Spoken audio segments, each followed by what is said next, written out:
have some sequels to recommend to you. Hi, my name is Jeanette, and I want to thank you for joining me on the channel Jane Reads. So today I am going to talk about 11 of my favorite sequels. I was going to do a top 10, but as I was writing it out, I'm like, oh, I can't miss this book by this author. So it ended up as 11. And funny enough is they are all book 2 of a series, and it didn't have to be book 2. I was just looking for my favorite sequels. Books that I enjoyed further on into the series than book 1. But they all happened to be book 2, so then I just kept going with that trend. Okay, so the reason I'm talking about sequels today is my prompt for my Christian fiction reading challenge for the year. My October prompt is to continue a series. So just recently, or a few videos ago, I posted all the series that I'm in the middle of and how many series I'm reading. So I was like, okay, well, I've already talked about the series, so now let's continue some series. So I'm going to give some recommendations of sequels that I have really enjoyed. And as I said, I have 11 of them. So we have 3 historical romance, 3 contemporary romance, and 5 romantic suspense, because, yep, that is my favorite genre. Okay, so let's just get started. Some of these I've talked about on the channel before, so some of them you will recognize them as recommendations, and some of them I read a while ago, so I have not talked about them on the channel.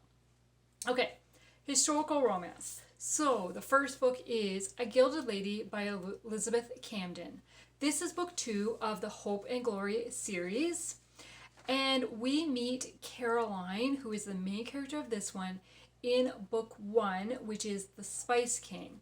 She is the sister of Gray. So honestly, I wasn't a fan of Caroline in book 1, but I came to love her in this book. She is a secretary to the First Lady of the United States and was a hard worker who wasn't appreciated, but she never let that stop her. I loved her strength and determination. Nathaniel is the head of the President's Secret Service team. He is immediately attracted to Caroline's wit and charm, but his job leaves no room for distractions. As the threat grows against the president, he is forced to put his duty before his growing love for Caroline. I really enjoyed the interactions between Caroline and Nathaniel. They are 2 very different personalities, but they suited each other well. At times, the story did progress a little bit slow for my liking, but I was invested and needed to know what was going to happen. There is an overarching storyline that continues from book 1 and will continue into book 3, so this is really a series that you must read in order. But Caroline and Nathaniel and their jobs were the primary focus of this book. I learned pieces of American history that I had no idea about. These characters learned some good lessons about balancing work and personal life. Okay, then book 2 to recommend is The Harsh Charge by Karen Witemeyer. This is book 2 of the Hanger's Horsemen series, and we are following 2 of the horsemen that we met in book 1. The opening scene had me hooked. Mark and Jonah arrive in town to deliver a steed and end up delivering a baby.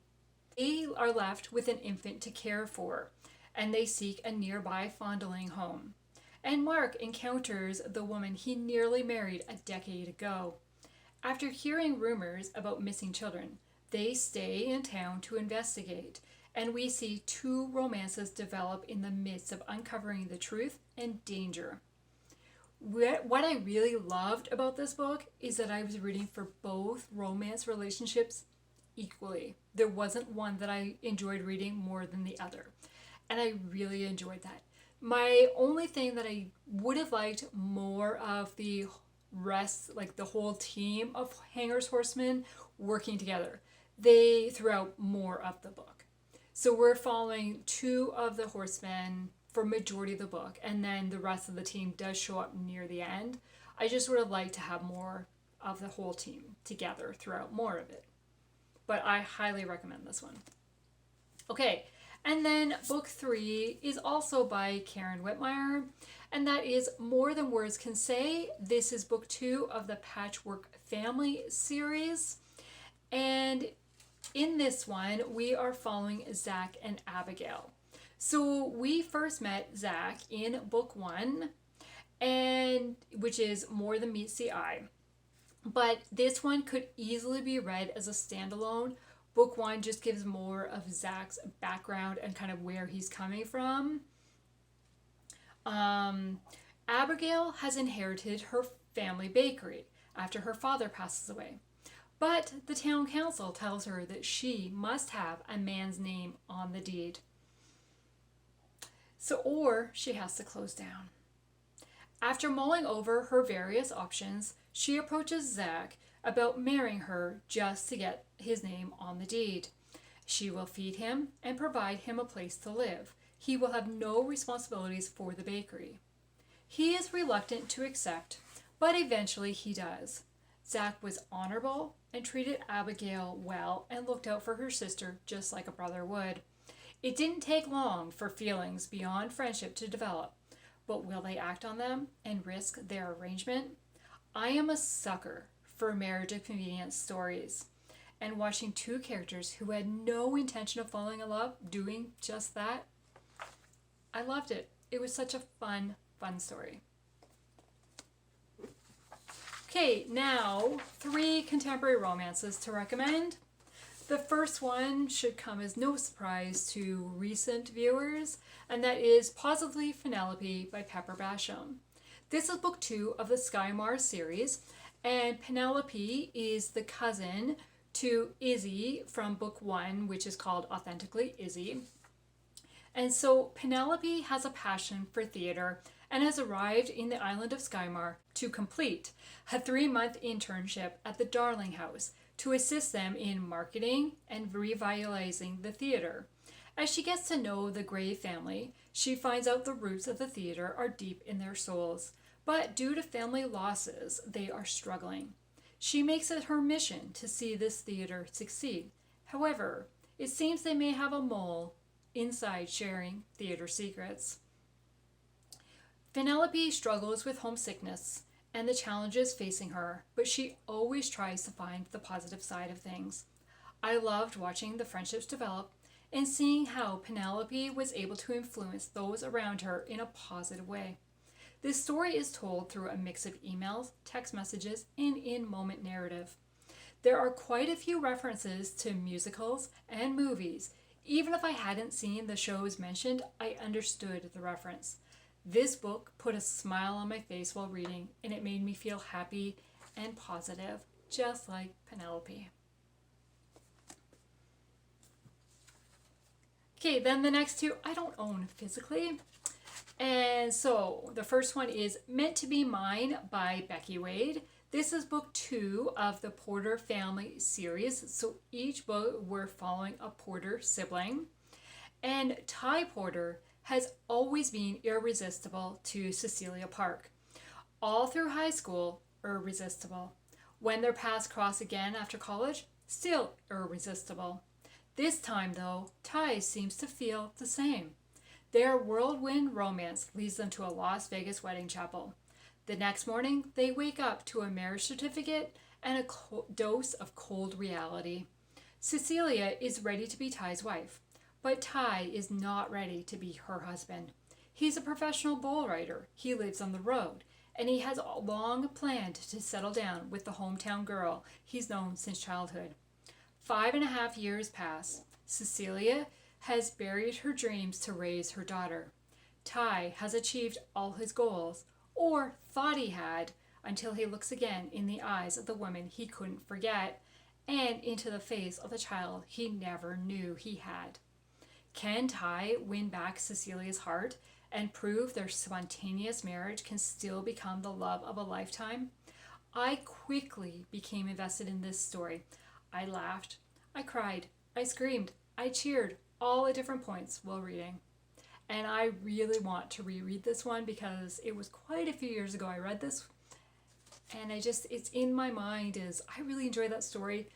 I want to relive it. Okay, then the last contemporary romance is It Had to Be You by Susan May Warren. This is book number 2 of the Christensen family series, and I have read this book 3 times, I want to say. I recently reread it in 2022, so I do have a video up for this whole series. But so this one follows Eden Christensen. She never imagined her role as her younger brother Owen's cheerleader would keep her on the sidelines of her own life. Sure, it feels good to be needed, but looking after reckless NHL rookie Owen leaves little time for her to focus on her own career. From the outside, it looks like Jace has everything going for him, but he is struggling on the inside. Eden and Jace clash. Eden blames Jace for his influence on her brother, and Jace finds Eden to be overbearing. However, due to events that happen with Owen, they get to know each other more, and they realize you can't judge anyone based on outward appearances and rumors. I loved how Jace purposely made moves to make Eden feel special. The intertwined stories of Sam and his daughter Maddie and Owen's struggles were heart-wrenching at times, but I enjoyed my time with these characters and watching them find love and discover God's comfort.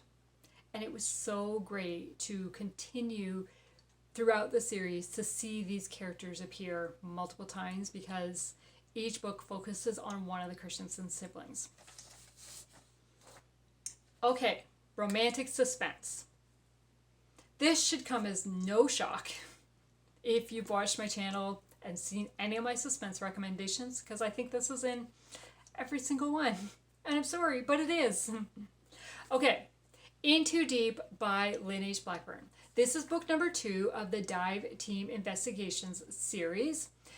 This could be read as a standalone because the story does not carry over. However, the group of characters carry over. You are seeing the same dive team members and friends throughout that they interact with. So you really need to start at book 1 to kind of get to know the characters and know the background of some of the relationships. Okay, so this book opens with the dive team being called to recover a body and a car that has gone into the lake. It appears to be a suicide until they discover words written on the victim's body. This message leads to so many questions. What do they mean? The main characters are Adam and Sabrina, who have been friends for a while and have romantic feelings for each other. But they're both hesitant to share their feelings. This story is fast-paced and suspenseful. As the team digs deeper into the investigation, the threat gets more deadly. Someone is determined to keep them from discovering their secret. I did not want to put this book down until I had the answers. I absolutely love this group of friends and co-workers, and I have read this book twice and I loved it both times, just the same. Okay, then we have Called to Protect by Lynette Eason. This is book 2 of the Blue Justice series. This series features members of the St. John family. Again, each book is following one of the siblings. And Chloe St. John is a K-9 officer who has been hurt by her ex-fiance and is determined to solely focus on her job. This becomes even more important to her when a serious case of human trafficking with connections to her missing cousin lands in her lap. Right from the first page, action starts, and it is non-stop the rest of the way. There are many times I was holding my breath, waiting to see what's going to happen next. It didn't take me long to connect with these characters. The villain had absolutely no regard for human life, which made it terrifying. Part of the story is told from the point of view of one of the girls trapped inside the human trafficking ring. While this is a scary perspective, it showcased not only the danger, but their determination to overcome. There is a romance that slowly develops, but it took a back seat to the case, and they both were determined to focus on the case first rather than feelings. I highly recommend this one unless you're sensitive to human trafficking stories. Okay, then the next book is Hidden Perell by Irene Hannon. This is book number 2 of the Code of Honor series. And this one follows Kristen from the Treehouse Gang. So this series follows members of the Treehouse Gang. So a friend group who called themselves, they had a treehouse that they always hung out in as children. So they called them the Treehouse Gang. Okay, and we meet Kristen in book 1, and now this is her story. Kristen discovers her shop assistant dead, and Luke is assigned as a lead detective on the case. The police have no leads until another murder happens that appears to also have ties to Kristen's shop. As Luke and his team begin to piece clues together, it becomes apparent that there is more at play, and Kristen's shop is in the middle of it all. Once the FBI gets involved, Luke and Kristen find themselves in the middle of it all. Attraction blooms, but they agree to keep it professional while Luke is working in the case. The story kept me engaged. I loved the strong friendship between the Treehouse Gang. They looked out for one another, but they also allowed each other to make their own choices. There is a strong focus on the detective work required to solve a case. Discovering details came at a pace that felt very realistic. Okay, then I have The Guardian by Dee Henderson.